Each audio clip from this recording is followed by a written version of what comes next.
Akkam jirtan daawwattootaa fi kabajamtoota jaalatamtoota YB irraa oduu yeroo tanaaf qindeeffannee qabannee isiniif dhiyaannetti jirra. Oduu tanaa wajjin Andarartuu Shaamiiti. Oolmaa dhaddacha Jawaar Mahammadii fi namoota galmee obbo Jawaar Mahammaffaa jalatti himataman namoota 24 dhaddacha guyyaa har'aa ooleenis manni murtii olaanaan federaalaa guyyaa har'aa hidhamtoota siyaasaa irratti guyyaa beellamaa dheeraa biraa ammajjii 25tti qabachuuf yaaleeti ture. Haa ta'u malee falmii guddaa abukaatonni godhanii fi akkasumas mormii jabaa booda hidhamtoonni siyaasaa keessattuu obbo Dayyanee Xaafaa filannoo keessaa nu hambisuuf mootummaan kun hojjechaa jira jechuudhaan ammajjii 4tti gaddeebisaniiti jiran. Guutuu gabaasa kanaa akka ta'utti isiniif dhiyeessina. Oolmaa dhaddacha obbo Jawaar Mahammadii fi namoota 24 irra ooleen dhaddacha guyyaa har'aa ooleen manni murtii olaanaan federaalaa guyyaa har'aas hidhamtoota siyaasaa irratti guyyaa beellamaa dheeraa biraa ammajjii 25tti qabachuuf yaaleeti ture. Haa ta'u malee falmii guddaa abukaatonni godhanii fi akkasumas mormii jabaa hidhamtoonni siyaasaa godhaniin keessattuu obbo Dayyanee Xaafaarraa filannoo keessaa nu hambisuuf hojjechaa jirtan jechuudhaan egaa muddee ammajjii 4tti bara 2013tti gabaabsuuf dirqameeti jira. Gama biraatiin himatamtoonni tokkoffaa obbo Jawaar Mahammadii fi himatamaan lammaffaa obbo Baqqalaa Garbaa gaafii jijjiirraa dhaddacha sababoota akka rakkoo nageenyaa biyyattii keessa jiru duula piroopagaandaa miidiyaa mootummaa fi deeggartoota isaatiin ittiin baname ibsuu fi fageenya daandii mana hidhaa hanga bakka dhaddachaa jiru rakkoo nageenyaaf kan isaan saaxilu ta'uu kunis jeequmsa siyaasaa biyyattii daranuu akka hammeessu ta'uu sodaa qabanirraa ka'uudhaan gara qaallittiitti gaafatan. Manni murtiitis sababa qubsaa tokko maletti fudhatama dhabsiiseera. Sababoonni jijjiirraa dhaddachaatiif dhiyaatan jiru moo hin jiru qubsaa moo miti kan jiru osoo hin xiinxalin akkasumatti kufaa godheeti jira. Gaafii jijjiirraa dhaddachaa himatamtoota erga kufaa godhee boodaas asuma liidataa caffee tumaa qaamaan dhiyaatanii falmachuu qabda yoo diddan manni sirreessaa humnaan akka isin dhiyeessu jechuudhaan ajaje. Ajajni humnaan jedhu mirga hidhamaa heera qabu kan sarbuudha. Humnaan akkamitti diduun isaanii otoo hin baramin mana murtii kaka'umsa mataa isaatiin gaafii hin jirre uume ajaja itti kennuun bilisummaa mana murtichaa gaafii keessa galcha. Qabxiileen jedhan akkasumas abukaatotaa fi himatamtoonni dhaddachumarratti mormii guddaa godhaniiru. Manni murtiitis dogongora jedhee barreeffamarratti ni sirreessinaa jedhee deebii abbaa alangaa mormii sadarkaa duraa himatamtoota irratti dhiyeessee ture. Dhaddacha dhufurrattis akka isaaniif kennamu jechuudhaan ajajeera. Ajajni ni sirrataa jedhamee dhuguma ni sirratamoo akkuma afaaniin ibsametti barreeffamaan ba'a kan jedhus kan bubbullee ilaallu ta'a. Dhimma kun mana murtii olaanaa federaalaa ramaddii riidataa kan ilaalamaa jiru yoo ta'u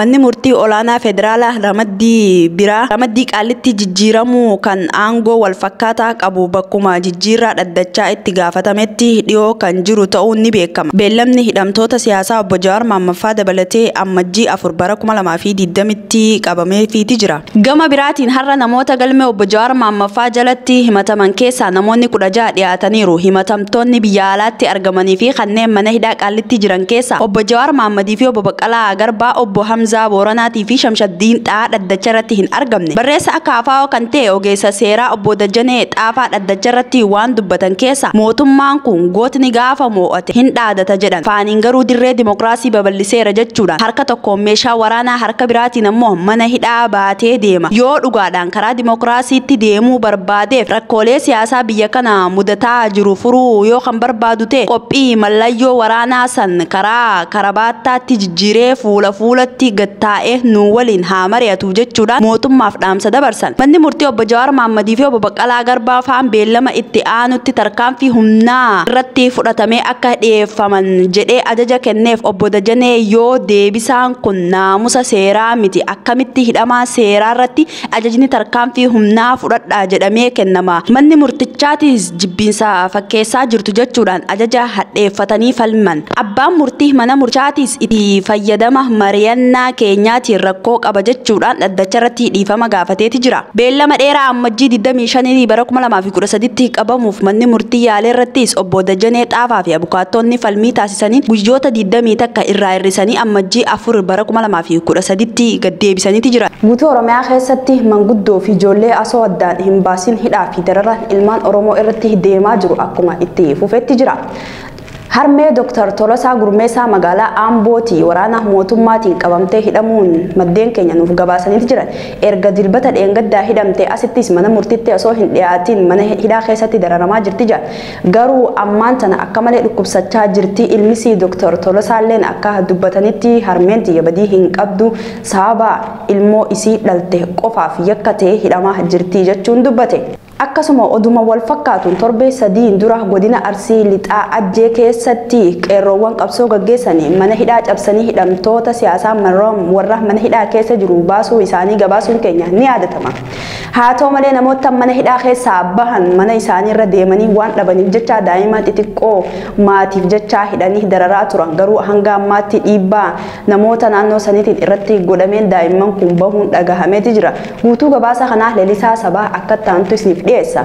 Taateewwan addunyaa irratti hin raawwatamanii fi hin dhagahamin kanneen dhala Oromoo irratti raawwatamee fi waan dhugaa ta'uuf fudhachuun namatti ulfaatu gochaa gara jabummaa dhala namaa daa'imman Oromoo irratti raawwate kun Itoophiyaa keessatti qofa mirga daa'immanii tiksuu nafee waan nama guddaarrattu raawwatamuu hin qabneetu irratti raawwatame. Torban sadii dura godina Arsii lixaa aanaa Shallaa magaalaa Ajjeetti sababa ijoolleen siyaasaan hidhamtee turte mana hidhaa cabsitee baateef jecha daa'imman xixiqqoo tana mana hidhaa geessanii hidhaa sababa daa'immaniin dhufanii akka qabamaniif yaadni akka ta'e beekamaadha. Ijoolleen tun dhiibbaa taasifameen hiikamuun gabaafamaa jira. Daa'imman of hin barin itti gaafatama godha. Daa'imman tun mana hidhaa keessatti haadha waan hin arganneef haadha yaaddee guyyaa iyyaa oolti jedha. Warri argan kun waan namni amanuu hin dandeenye ta'us sirni aangoo mootummaa Itoophiyaa amma harkaa qabu gocha suukanneessa addunyaa kanarra biyya kamuu hin jirre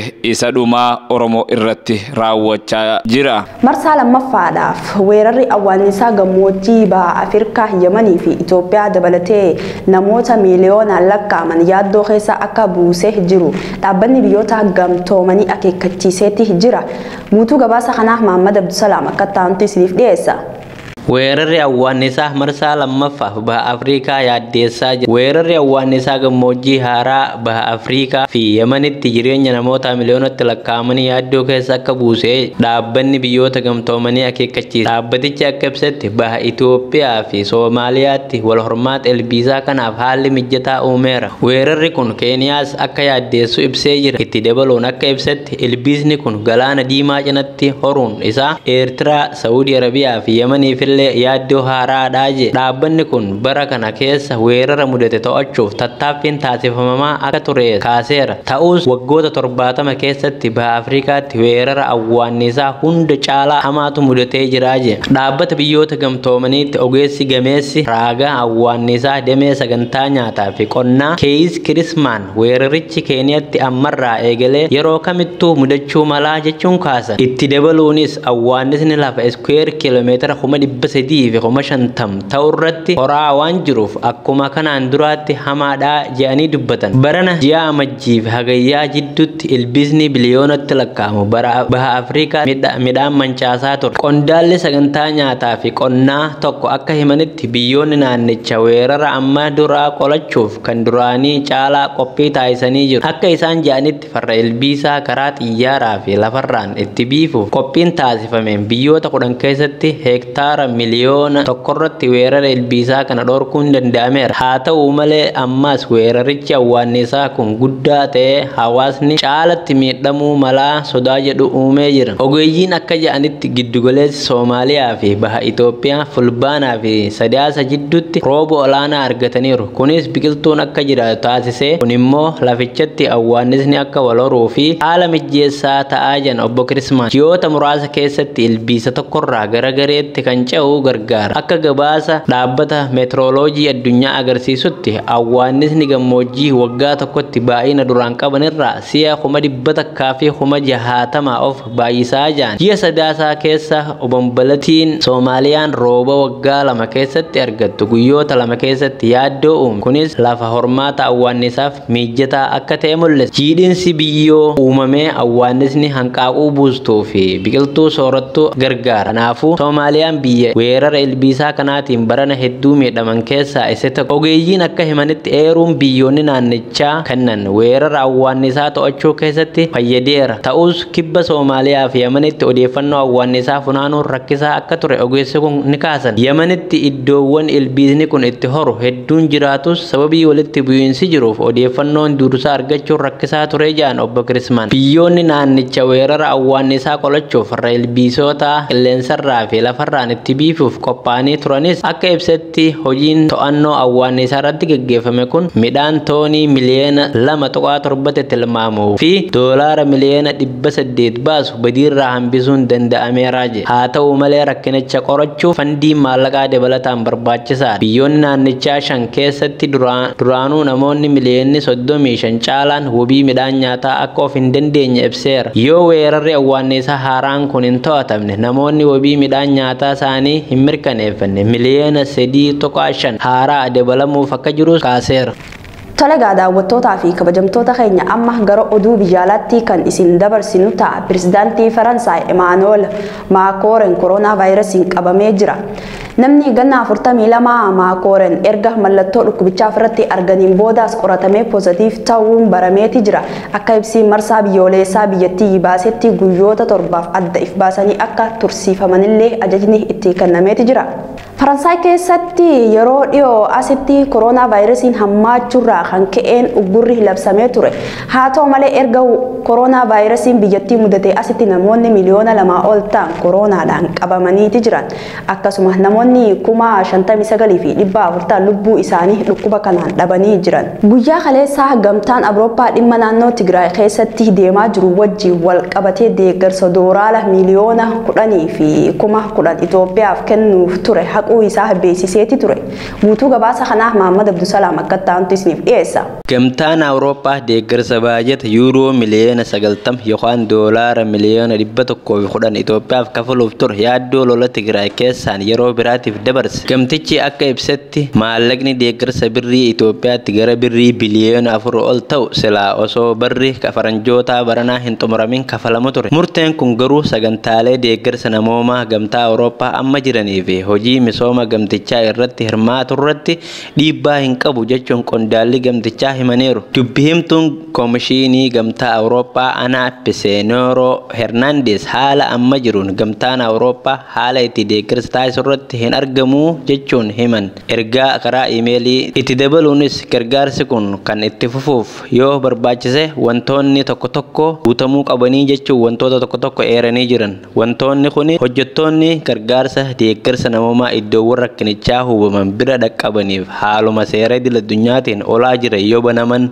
lammiileen nagaa biyya ollaatti akka baqatan yoo heeyyamameef tarkaanfii fi haasaan jibbiinsaa sabarratti xiyyeeffate dhaabbatu yoo taasifame himannaa sarbama mirga namoomaa qorachuu fi hordofuu malli yoo diriirfamanii fi miidiyaaleen gara naannoo Tigraay akka deemaniif heeyyamamuu fi toorriiwwan koomishiniin naannichaa keessatti guutumatti deebifamaniif akka saaqaman jechuun haal duree kaa'ee gamtichi. Dhihoo paarlaamatti dhiyaatanii kan dubbatan muummichi ministeera Abiyyi Ahmad deeggarsi kutuun dhiibbaa fiduuf wanti taasifamu furmaata hin fiduu jechuun dubbatanii turan. Mootummaan Itoophiyaa kanneen Suudaanitti baqatan deebisuuf sochii eegaluullee ibseera. Xumura torban darbee tajaajilli bilbilaa fi ibsaa naannoo Tigraayitti adda citee ture eegalsiifamee jira. Mootummaan sababa tajaajilichi adda citeef humnoota TPLF'if amanamoo ta'an ta'us tajaajilli intarneetaa fi baankii ammallee hin eegallee jedha. Dhimma baajetni qabamuu kanarratti hanga ammaa mootummaan waan jedhe dhagahamuu baatus mootummaan Itoophiyaa fi dhaabbanni biyyoota gamtoomanii UN naannoo Tigraayitti deeggarsa geessuuf kan walii galan. Mootummaan Itoophiyaa akka ibsetti mootummaan deeggarsa geeffamu kan qindeessu ta'uu dhaabbilee UN ammoo deeggarsa gumaachuuf walii galan jechuun ibseera. Ta'us dhaabbilee UN gargaarsa ibsa garaa garaa baasaniin deeggarsi qaamolee deeggarsa fedhaniif hin dhaqqabne olaawwanis cufaadha jechuun akka banaman irra deddeebiin gaafatanii turan. Guyyaa kaleessaas dhaabbatni biyyoota gamtoomanii ejensiiwwan gargaarsa daa'imman irratti hojjetu UNICEF ibsa baaseen Tigraay keessatti daa'imman miliyoona 2.3 deeggarsa namoomaa argachuu hin dandeenye jechuun ibseera. Mootummaan Itoophiyaa garuu hojiin deeggarsa namoomaa dhaqqabsiisuu qindeessummaa mootummaatiin raawwatamaa jira jechuun hima. Dhimma kana irratti xumura torban darbee deebii kan kenne mootummaan Itoophiyaa miidhaan bakkeewwan deeggarsi barbaachisu gahuu ibseera. Sababa lolli ammallee itti fufee jiruuf deeggarsa namoomaa Tigraay dhaqqabsiisuu dhabne yaadonni jedhan dhugaa kan hin taanee fi hojii raayyaan ittisa naannichaa tasgabbeessuuf hojjete ni xiqqeessaa jedhan ibsichi muummichi. Tole egaa daawwattootaa fi kabajamtoota keenya oduu narraaf qabannee isiniif dhiyaanne asumarratti kan goolabamu ta'a hanga oduu biraatiin walitti deebinti nagaan nuuf tura.